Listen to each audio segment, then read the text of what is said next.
Hello. What are we doing today? Cold brew Drew. Yeah. Cold brew. We haven't done the recording part with YouTube in a couple of weeks just because of where we were at. But, In a hot minute. so we're doing a little video and our podcast today. So if you're on YouTube, perfect. I wanted to give you some visual. We were talking about old habits die hard. Bad habits die hard. Bad habits, my bad on that Just one. saying. Okay, what made us remember, it was called Stephanie climbed in and she had her big old black coat on and she climbed in the car to sit down and all the air inside the coat caught or something, but it sounded like she shit herself basically. I was like, oh my gosh, did you fart? She was like, no, it was the air in my coat. And then we were talking about, she said, well, you're either a farter or you're not. And I was like, I'm not. And then we were talking about why my family, they would like lean into them all the time. I don't know. I'm not a farter. It made me giggle. Because sorry, there's like hoodlums walking down the side of the highway. No. Anyways, kids. I know they're Regular hoodlums. kids. Anyways, And then we giggled about how bad habits die hard. yeah. Bad habits of being flatulent is what you're saying. I said flatulence, yeah.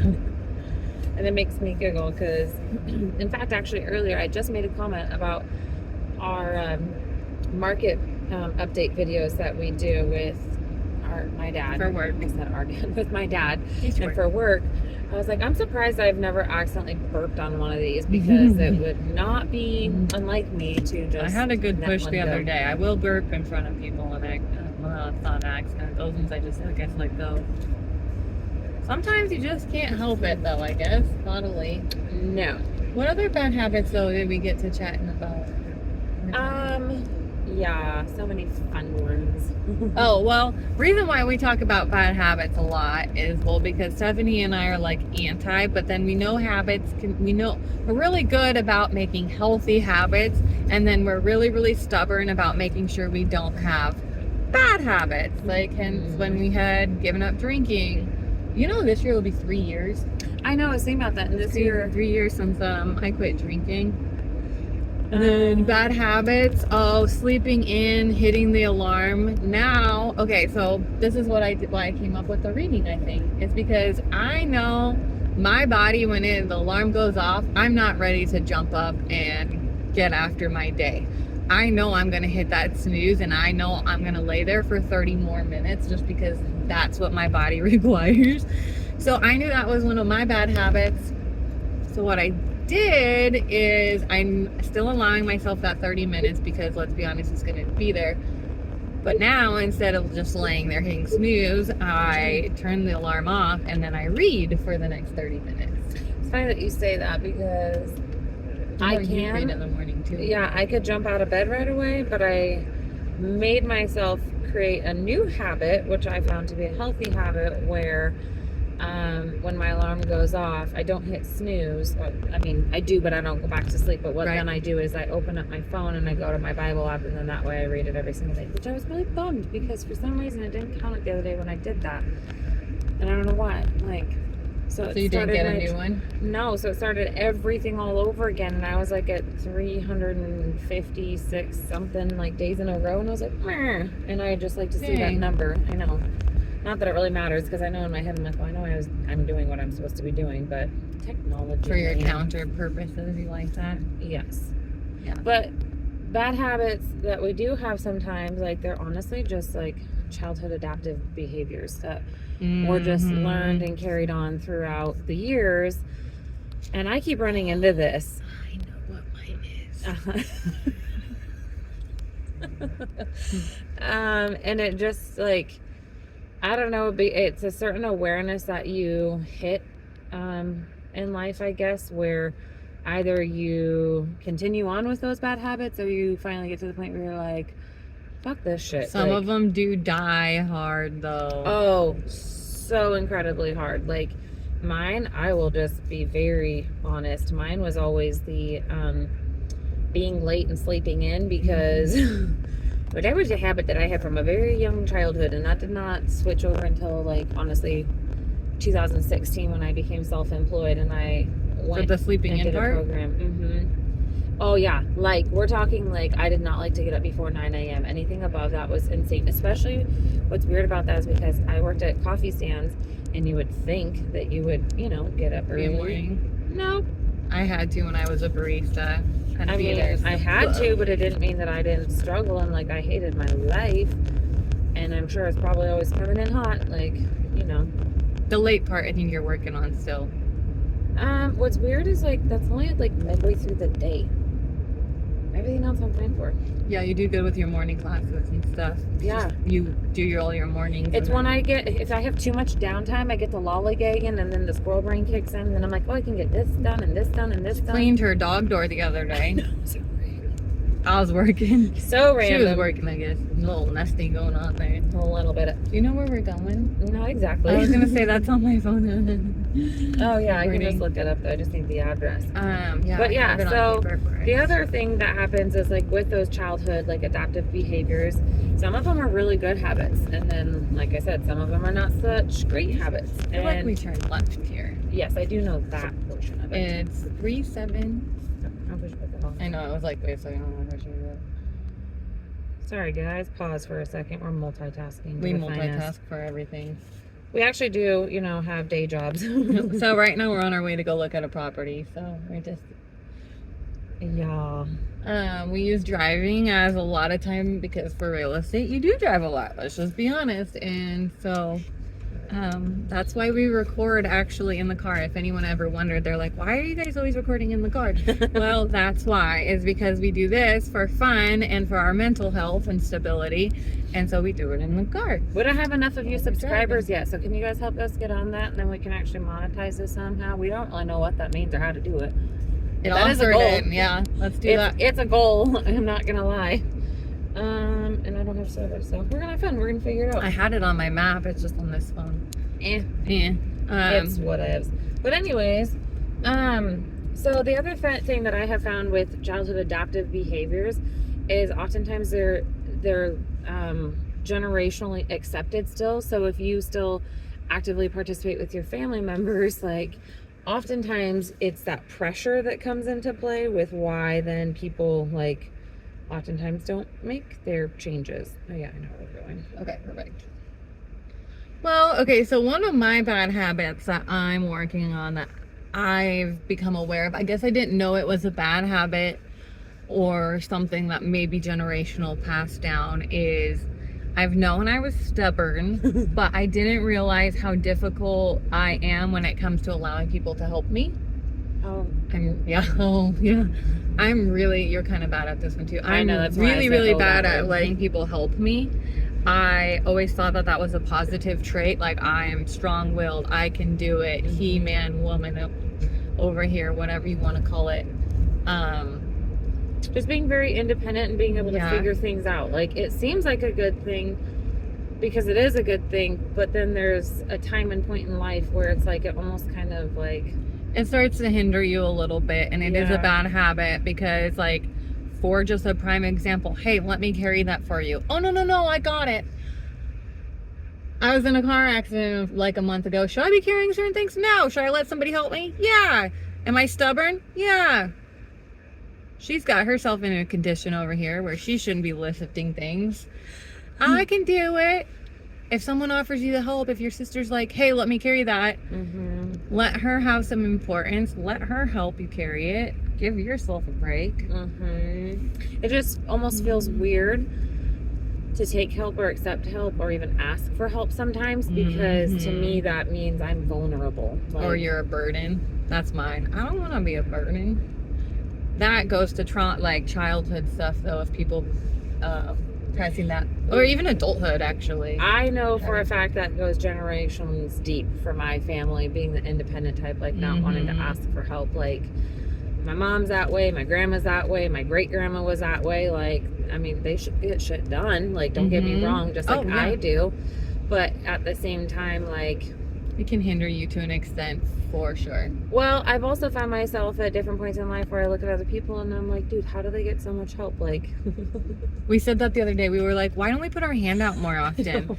There is someone that was just like asking and asking and asking, and I was like, okay, there's no way they're gonna get all of it. And then they got all of it. And then it was kind of frustrating because we're like, how the fuck, or how did they get that? And then the week following, we saw their little handout again, and we were like, hold up, there's no way someone's gonna fall for this again. And they did. And then we were like, it made us think. We were like, why are we not holding our hand out? But I guess we're not. The stubbornness. It goes back to the stubbornness that we've kind of allowed ourselves to embed into, like, and I know for sure I'm 100% working on taking the help and asking for the help, and just from the right people, and allowing the right people to do it for you. Yes, we don't want it from just anybody. That's the other thing, is very picky and choosy of who you take your help from, because there are people out there that love to offer help and assistance, but boy, do that they dangle that little thing over your head and hold it over you, and it's really frustrating. They need payment in the end. It's not for free. Or they need the verbal, like, you know, cues constantly to be like reaffirming and being like, yeah, but I did this. Petting. And it's like, if that's what it costs, then it's still not help, worth though. it. That's not help. No, that's called manipulation at its finest. And like something else, so like, I don't know. Help thy neighbor. Yes. What happened to that? I don't know. And we know some neighbors you can't trust. Oh, that's true. You live in the suburbia. Yeah, I don't recommend that. I mean, actually, that's not true. It's fine for sometimes and some people, but what I don't recommend is allowing people. So that goes to new boundaries. We talk a lot about boundaries. Yeah. But I think, again, it goes back to, like, people are always like, you have to be nice, you have to be polite, don't offend people. And at this point in my life, like, I'm so okay with allowing somebody else to be offended by me making a healthy boundary choice for myself. Like, if me sticking up for myself and sticking to what it is that I have said for myself, if that offends you, you're just simply highlighting your true nature and how you want to participate in the potential relationship or not with me. And if somebody gets so offended by me making a boundary for myself, then that also is a cue to me, oh, you're not in this relationship for the right reasons, because you care more about how you feel. The authenticity. That's funny. I was talking about that this week. What? Authenticity. Having a hard time knowing authenticity anymore because of there's just so many people that do have their hand out, that when authenticity does show up, sometimes you question the authenticity because you're like, what are the motives? What are the intentions?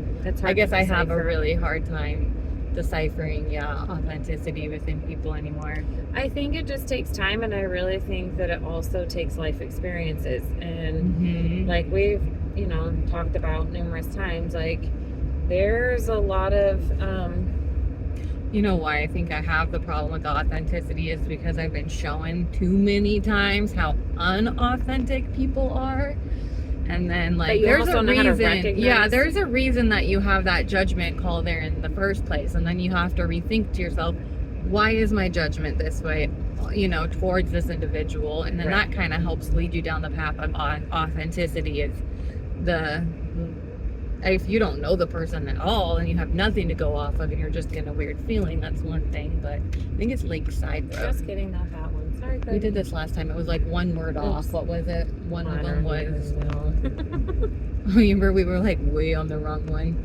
Oops. Oh yeah. That was another one. But yes, and I feel like, well, that's because if you have judgment calls on them, maybe they had bad habits. Did their bad habits die hard? There's so many people that I still encounter in my life, in my adult life, that pop up from my childhood or young adult ages, if you will, where I can very much so tell, like, their bad habits are still lingering. They just got way better at hiding them. And it's really like, in my mind, like, it's really repulsive, like, because there's certain people, again, that they prey on people that don't know better. And that's what I don't like. Yeah, we were talking about that with our naturopath, about certain people wouldn't know abuse if it smacked them in their face, and that goes back to generational habits and knowing what's a bad habit or if that's just your normal day life. And oftentimes the abuse does happen to these people and they have no idea what's happening until it's too late. And it still oftentimes will keep taking place for years to come, which then again, that's how it goes back to generational acceptance, because you get certain people that don't know better even still as adults, and you know that we're not here to shame them, because my God, we're still learning ourselves. Like, oh yes, it just is one of those things. But that's where that, you know, awareness comes into play, because I'm firmly for creating relationships and, you know, healthy, positive relationships. Well, yeah, of course. And then, but also not being afraid to let go of ones that I know are no longer showing up for the right reasons in that relationship. And it goes back to like how we'd even said, with like people respecting your boundaries. Like, some people either are going to show up because they genuinely, authentically care about you, your well-being. And if you set a boundary for yourself, they're going to respect it and honor it, because, well, that's just how they are for you. They respect and want to honor you in whatever it is. And they're going to support you, and they're not going to take it as a personal offense if you're like, no thanks, sorry. Like, yeah, some people do take offense when you are different. How dare they? Why would they do that? Yes. And I think that this is really pretty. I don't know if I've ever been like in here. Yeah. Oh, I love this area so much. They have a community association. Yeah, sure. Pretty. I'm kind of where I grew up on a little lake. I could have some good habits at this place, I think. Yeah, no kidding. Well, oh, look at that pretty place. Oh, you see if anybody needs to do any walk-in real estate. Ooh, look at that little house. That's a funky shaped one. That's cool. Sorry, we're getting distracted. That's another bad habit that we have, is we squirrel brain. I don't really know how to like change that. I think that's a character trait, and I'm not really eager to change it, because oftentimes the squirreling aspect we utilize to our benefit. Oh, 100,000% we do. Yep. Totally. I don't know. I mean, I know multitasking is not really recommended due to the fact that it can like hinder your performance essentially, but again, like, it's also utilizing certain aspects of who you are. Very true. For your benefit. Like, I can have all sorts of different tabs open up in my brain, but then still jump back and forth, be like, oh right, yes, and back on cue. Like, I know you and I are probably, at least having somebody ever try to follow our conversations, they probably are like, I'm not even gonna try. But somehow, some way, we get through a podcast pretty decently well. I know. Somehow. We did it again. Here we are. It's a good thing. All right. So this week, let your bad habits die just a little bit. You can always share some of your bad habits that you've let die recently as well. It's always nice to hear about. And being aware, you know, and don't be afraid to, like, you know, create new habits for yourself. Be really firm with what boundaries you set for yourself. And if people, especially people who are close to you, I'm really going to hit home on this one, if like family members in particular kind of give you grief or trouble about like the boundaries that you're setting, and they try to guilt you or whatever it is, like, I would ask you to please evaluate, like, what's the authenticity of that relationship, and is this relationship really that healthy, and is it that good? And if it's not, it's such an easy fix. It's right. Let me rephrase that. It's not easy to fix it because it's a hard thing to do, but it's a necessary thing that you can do by creating space. And it doesn't mean it has to be that way forever, but what you're doing is you're creating a new healthy boundary. Well, by once that just space is there, space. then your eyes kind of are opened up to a lot of other things as well. Because and then it will very much. It's very so similar dictate to alcoholics. When they quit drinking, oftentimes they lose their social sphere around them because they're no longer participating in what connected them to those people. Yep. So when you are no longer participating in some of the dysfunctional family events, you're no longer present, and you kind of lose that connection with people. So your eyes are opened of like, well, why were we, What was our what true was our connection? relationship, Mhm. and what was the premise of our relationship other than just being related. And then it kind of opens your eyes up a bit. Families, friends, that goes to everybody, coworkers. Yep. Yeah. All right, you ready to work? Yeah. All right, let's do it. Well, we'll see you next week on Cold Brew Truth. Thanks for tuning in. Bye. Bye.